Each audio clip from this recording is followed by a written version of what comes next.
தமிழக காங்கிரஸ் கமிட்டி வெளியிட்டிருக்கும் வேட்பாளர் பட்டியலில் சிறுபான்மையினருக்கும் தலித்துகளுக்கும் உரிய அங்கீகாரம் வழங்கப்படவில்லை என்றும் ஏற்கனவே சட்டமன்ற நாடாளுமன்ற உறுப்பினர்களாக இருந்தவர்களின் வாரிசுகளுக்கே அதிக வாய்ப்பு வழங்கப்பட்டுள்ளதாகவும் அக்கட்சியின் மூத்த தலைவர் இதயதுல்லா தெரிவித்துள்ளார். இதற்கு தெரிவித்த அவர் கட்சியிலிருந்து விலகியிருக்கிறார்.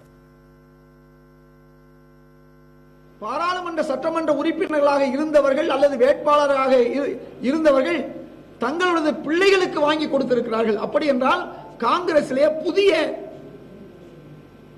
இளைஞர்கள் புதியவர்கள் எப்படி வருவார்கள்?